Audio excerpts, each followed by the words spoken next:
Everyday life of an ancient Roman brothel. Anidia, Apollonia, Addis, Berenice, Cadia, Cressa, Draca, Fabia, Faustilla, Felicula, Fortunata, Habenda, Helpis, Januaria, Ias, Mola, Myrtus, Myrtilla, Mises, Ne, Panta, Restituta, Rusatia, Skepsis, Victoria, and daughter Salvia. These are the names of slave prostitutes scratched on the walls of the official brothel Lupinaria Pompeii. On the wall of one of the buildings, there is also an inscription Eutychia, a Greek woman with excellent manners, tuak. Eutychia means lucky. Let's try to imagine the life of a woman who received such a happy name. Here is a graffiti with the name of Eutychia. How did the residents of Pompeii and other guests perceive the visit to the brothel? Something can be learned from excerpts of a literary text called Satyricon, written in the 1st century AD by a noble Roman named Petronius. In one episode, the male character Encolpius gets lost in the city and is tricked into a brothel. I noticed several men and naked women walking cautiously between the price signs.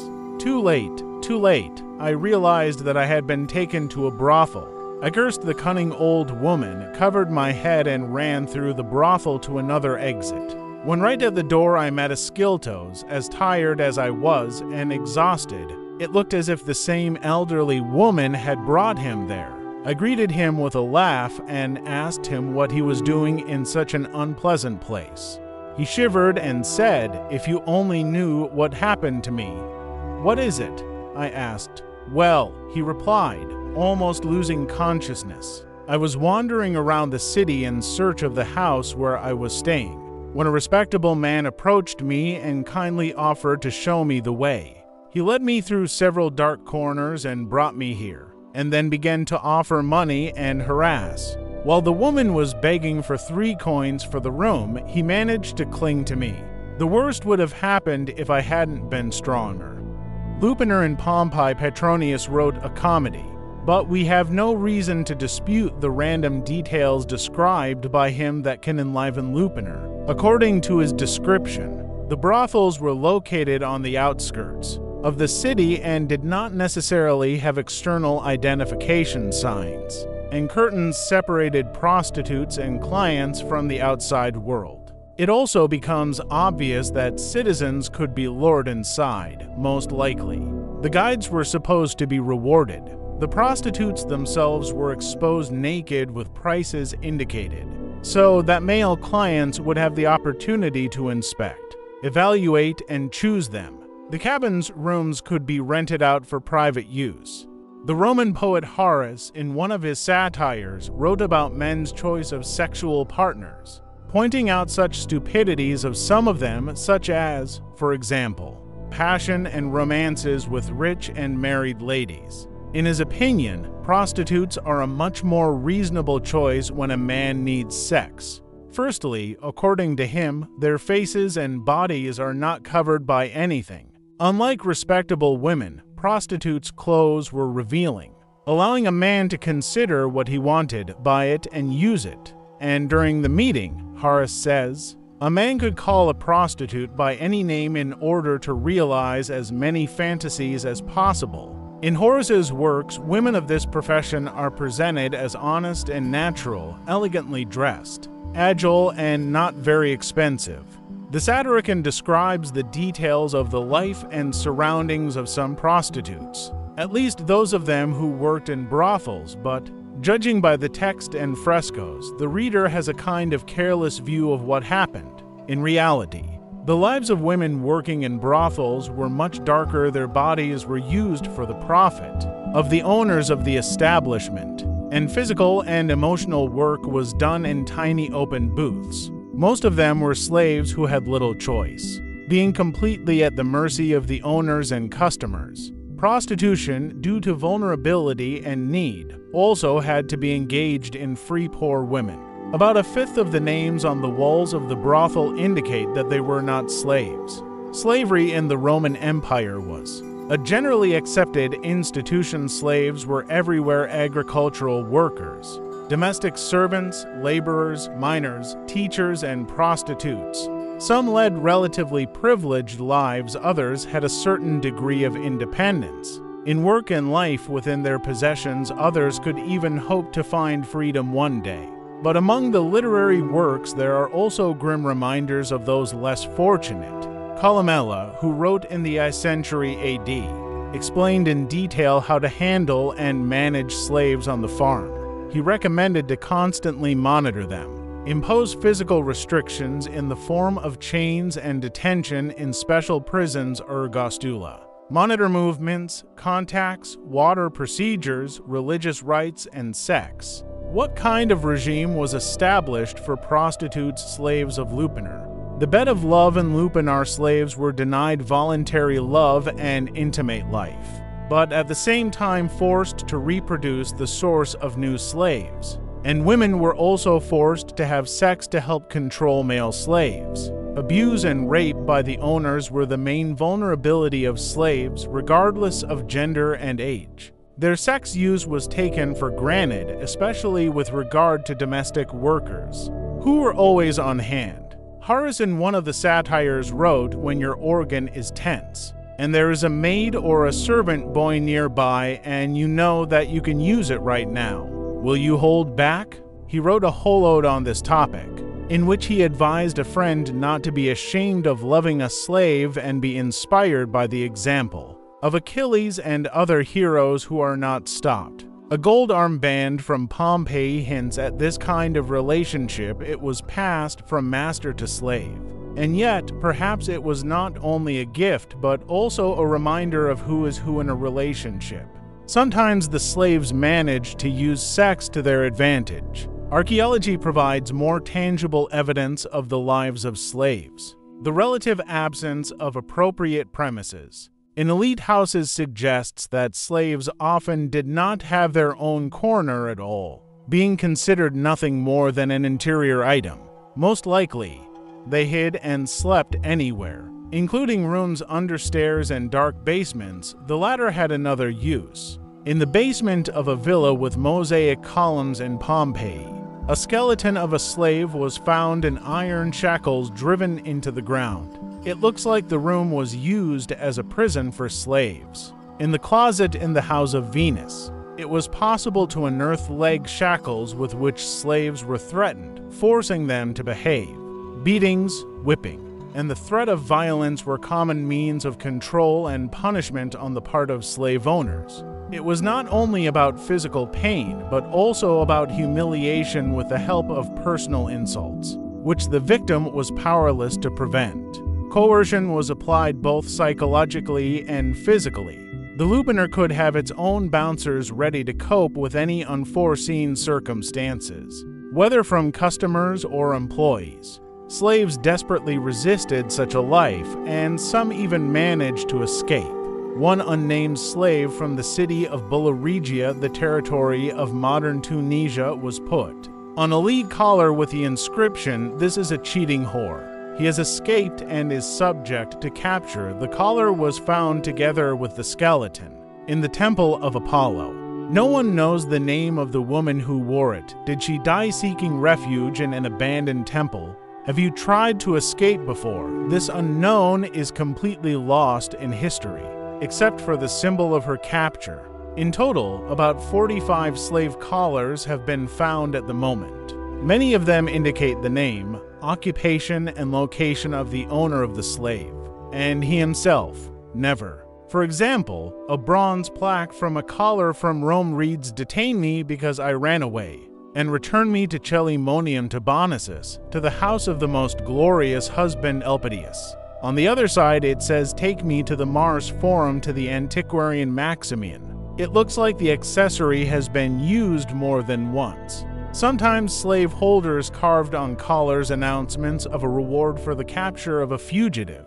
"I ran away. Catch me. Return to Mr. Zoninus. You will get a gold coin." So who is Eutychia, a prostitute, a slave, both, or neither? Did she have to sell her body? Her name indicates a Greek origin and translates approximately as lucky. The inscription with her name undoubtedly refers to a real person, but it is unclear whether it was a real one or a nicknamey pseudonym. If she was a free woman who worked as a prostitute, then most likely the latter option takes place if a slave, that's how the owner could call her. Renaming slaves in a cheerful Greek way was a common practice among the Romans. This fact affected the slaves in different ways. First of all, in this way they were deprived of a key aspect of their own identity and emphasized the status of ownership. The prostitute slave, whose name was translated as lucky or lucky, clearly was not such in life. Another slave in the Vedi household was called Eros Desire, and as graffiti reads, Eros prefers passivity crossed out. Nowadays, this can be regarded as an aspect of coercive control, an endless ritual of abuse and humiliation. However, the name change also allowed the slave to maintain a separate, internal identity associated with his own personal name, and yet it is not pleasant that we will never know the real names of these people, and in this sense they will remain invisible forever on the pages of history. The second part of Eutychia's announcement emphasizes her Greek identity, but is it just a statement of fact or something else? If the inscription was made by its owner or pimp, then it is quite possible that both the name and the ethnic label were attributed to the girl for greater attractiveness and exoticism, although the most diverse public lived in Pompeii. Not to mention the visitors. Could Greek women have been objects of the Pompeian men's fetish? It is quite possible, because fetishization and sexualization on ethnic and racial grounds does not lose popularity in our time. On the other hand, it is possible that the indication Greek woman was intended for Greeks or Pompeians of Greek origin traveling around the city, whose names are many on the walls of the Lupanar or, for example, the local basilica, and indeed throughout the city, and some are stamped in Greek, not Latin. In any case, the choice and indication of both the name and ethnicity of the girl could not be biographical facts, but a deliberate business strategy that also emphasizes the excellent manners of Eutychia. And this phrase is not uncommon on the walls of Pompeii, including Lupanar, where other prostitutes, including males, are marked with a similar label.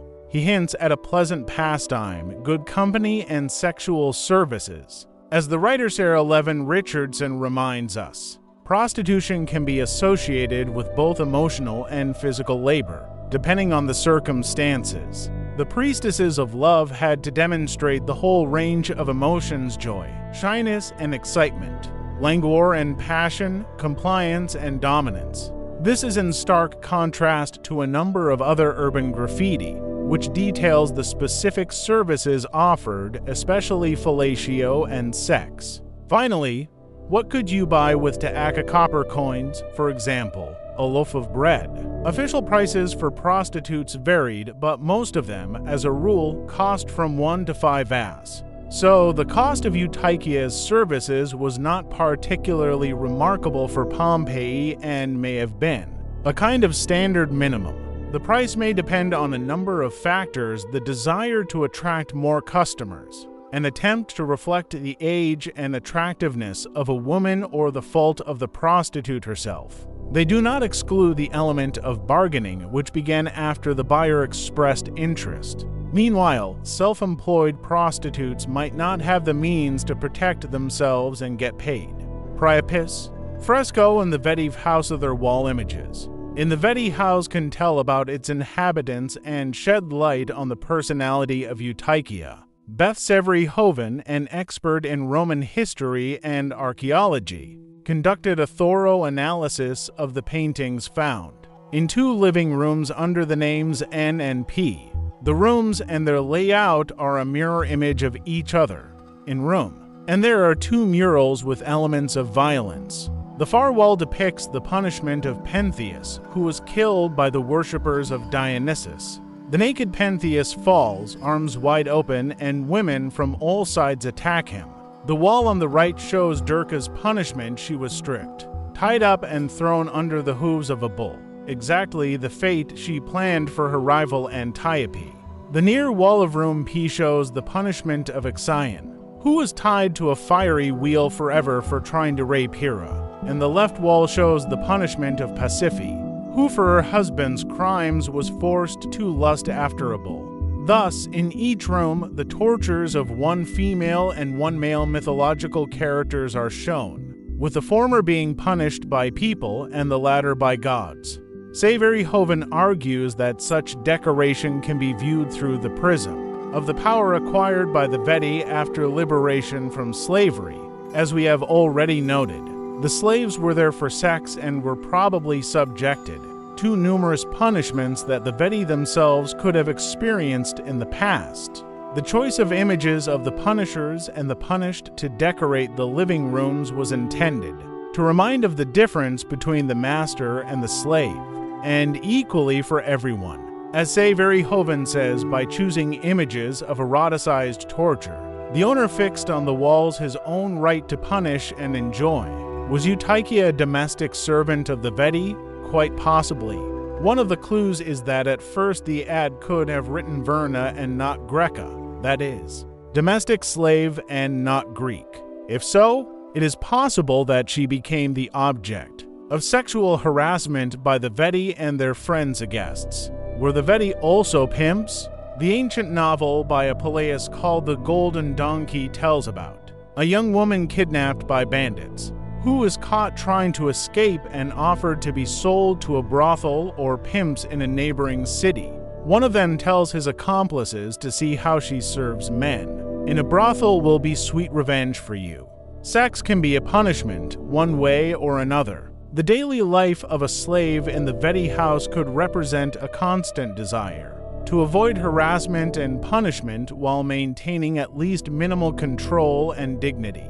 Perhaps Eutychia really lived in this house, and it wasn't a brothel like Lupanar at all. However, scientists were puzzled by the presence of a small back room known as X1, which can only be accessed from the kitchen.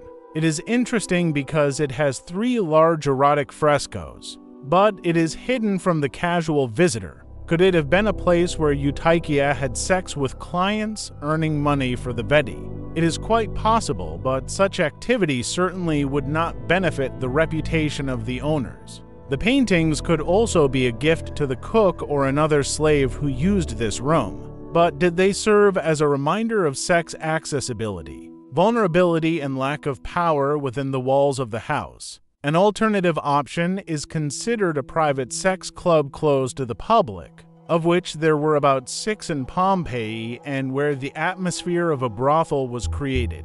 Perhaps Eutychia had to participate in just such a dark fantasy of her owners, and was the inscription with the name of Eutychia advertising at all. It is impossible to exclude the possibility that the inscription was the result of someone's malicious intent on the type of modern inscriptions in the gateway. In the dialogues of the Hetairai dated to the 2nd century AD, the Greek satirist writer Lucian mentioned that such inscriptions were used, among other things, for the sake of a joke to mislead or sow discord between lovers. Maybe Eutychia was a real Greek woman, perhaps even with excellent manners, but not necessarily a prostitute or a slave. A rejected suitor or a jilted lover could have written it on purpose in full view of herself and everyone who knew her. This may speak in favor of having some kind of connection with the House of Vedi, but it is not possible to confirm with certainty her status as a slave.